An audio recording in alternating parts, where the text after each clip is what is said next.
What is up? Are you unhappy, maybe stressed, depressed, and you just think like if I could just get this thing, then I'll be happy, or if I could just achieve this goal, then I'll be happy? Well, today you're in luck because we're going to talk about why most people will never be truly happy. This is the Existential Stoic podcast. I'm Danny. I'm here with my buddy Randy. What's up, Randy? What's up, Danny? What do you On mean this, people can't be I happy? was gonna say on this very uplifting, optimistic episode. Yeah. I thought this was such a cool idea for episode topic because like I think happiness is like this lie we tell ourselves, and I'm grateful. Like I mentioned this before, like I'm not for like career stuff and all, but I'm grateful I studied philosophy for my own life because like Hmm. you know one of the things I realized early on was like our conception of happiness is so skewed from like what all these great minds really what they meant when they were talking about a good life or a happy life or a flourishing life or eudaimonia. It was never about being like in this joyous, ecstatic state all the time. That makes no sense. You can't do that. There's ups and downs in life. It was more about like growth and achievements or contentment, and like it was also about like doing well and living well, and it wasn't really about this like emotional thing that we've come to connect to happiness with happiness like this happily ever after stuff and this like these ideas of this ideal of happiness that just is unachievable. And I think this is one of the core reasons why most people will never be truly happy because their idea of happiness is unattainable. It is just Hmm. impossible to achieve it. Yeah. Yeah. And not to mention we're just so confused about what happiness is. Like Yeah. point in case, I was playing Zelda Tears of the Kingdom today. Good game. And Yeah. yeah, and so like on the loading screens, it'll give you tips for the game. And there's a whole bunch of caves in the game, and outside of the caves there's a little like magical bunny. And if you shoot the bunny with an arrow, a whole bunch of rupees, which is the money in the game, will sprout out of this bunny. And so the tip was, which we tell children, is that if you sneak up close enough to one of these like mythical bunnies and you shoot it with an arrow, you will be rewarded with happiness. Not, and I was just like, there we go, already instilling that concept that like money equals happiness into Yeah. people. Yeah. We're reinforcing that. Well, I think that's the other sad thing is that we have this idea that like, especially in consumer societies, that like you can't be happy unless you have a lot of money. And what cracks me up is that people literally will equate like they'll think of like Musk or Bezos and stuff and be like they're happy because they're wealthy and they're not. They're miserable. Look at them. Mm-hmm. You Yeah. know, like Elon Musk can't even, I mean, he can't even sit. I saw a thing actually, like now he can't even sit still. The dude doesn't even know what's going on in the world around him. He's just Mm-mm. trying to constantly get away from himself because he hates himself. I mean, Yeah. literally, that is like classic. I mean, it's like he's like Mm-hmm. textbook case of that, And I think it's funny that we've made this sort of connection because I think we made this horrible mistake in a consumer society of everything's become evaluated by money. Everything. Your worth, your self-worth, your life, everything. Like everything in your life is now dictated by that. And the reality is you don't need that to be happy. Yes, it helps in the sense of like to live your life, but you don't need it to be happy. Yeah, and it's just like you can prove it to yourself because I hear all the people listening and they're like, "No way, that's not true. I need money to be happy." And it's like, have you ever in your entire life been happy when you didn't have money? Yeah. Yeah, Well, you just proved that you can be happy without money. So yeah. what's the point? Have you, and like you can also people like it's like one of those things that like being happy or being miserable, it kind of happens irrespective to a lot of other things. Like if you've ever been on vacation and been miserable, Yeah. that's happened to And me. then I've been in a fucking mad at yourself because you expect yourself to be happy and you're yeah. losing that expectation. And that, I've been in an island paradise and been miserable, and it's just like it doesn't correlate. yeah, it doesn't. Hmm. And you know what's funny too? Like, this is the other thing I was like, I always liked like I'll go to Aristotle's conception of happiness, like eudaimonia, and it's like he thought they thought of it as like the better translation is like human flourishing, not happiness. And I actually like that idea better because flourishing, I think, has a better like ring. It's like living well and doing well. And like I think people forget too that like a lot of these people they idolize these CEOs, these executives, whatever, that are super wealthy. They do horrible things to get that money. Hmm. They fuck people over, they ruin people's lives, and like part of living well and doing well is also not doing those things. Being able to live with yourself. Hmm. being able to look yourself in the mirror to say that like I made choices that I made because I have some moral compass or I have some values that I'm not going to step on, you know? Yep. And I think we are so quick to sell ourselves for money and we forget like that there's values and there's other things that might matter more than that at the end of the day. Yeah, you're right. And like this emotional concept of happiness, this happily ever after thing, it just doesn't work because if you're blissed out all the time and like a saber-toothed tiger comes, you're just gonna be like, ah, cool, saber-toothed Yeah, tiger, and it's gonna eat you and you're done. You're gone from the gene pool, yeah. you I know? tried it So for a it's like while. It doesn't work. it's actually a protection Yeah. mechanism to feel scared or to feel bad or to do all this different stuff at different times. I think it's also just realizing too, like I like the way that you know, because when Aristotle talks about like what's the benefit of like virtue, it's like one of the benefits is having a balanced inner state.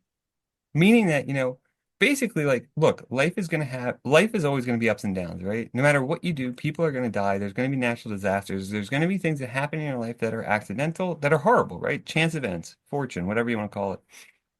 But if you have a balanced character, if you work on your character, you're going to ride those waves in a way more steady way.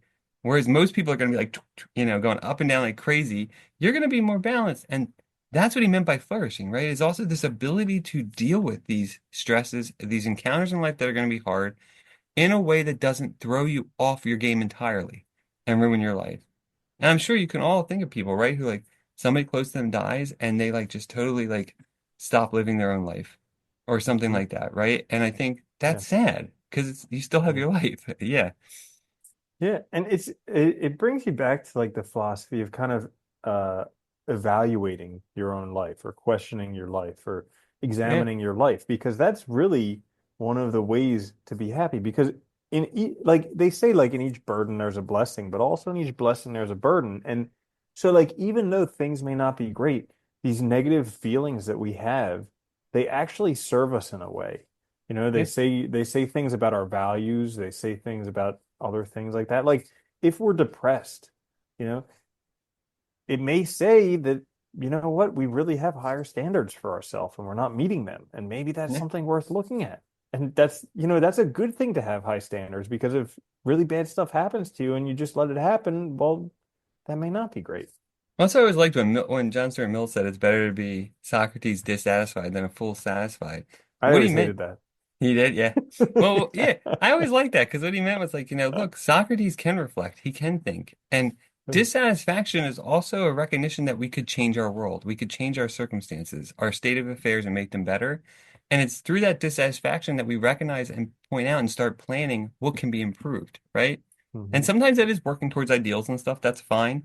But it's just recognizing that, like, that's part of this whole game of life is the growth and improvement comes from the struggles we encounter and overcoming them.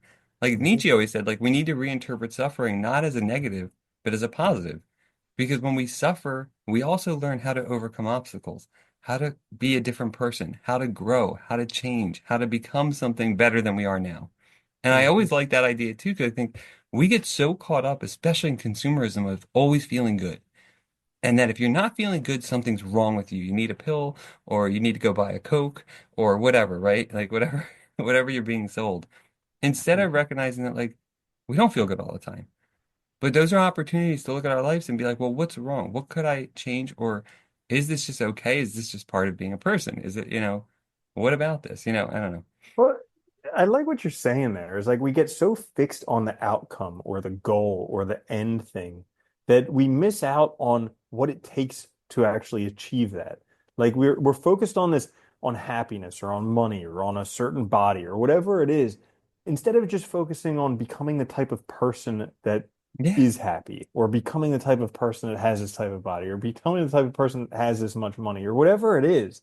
yeah. We just get completely like laser focused on the end and we're like, I'm just going to be miserable until I have that end goal. And yeah. It's like so stupid because then we don't even enjoy the process of doing the things we want to do.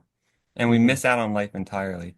It's also Hmm. funny too, and it's worth pointing out that like when they do like those happiness evaluation surveys, like Hmm. the wealthy countries are consistently ranked at the Oh yeah. very bottom, because Hmm. it's people there are aware of what they don't have. It's constantly thrown in their faces. Like you said too, we're constantly focused on the result, not how we get there. And if we don't have the results immediately, we're all miserable. it's like really Mhm. funny when you think about it that like a lot of people that are living way worse off than we are way happier than we are.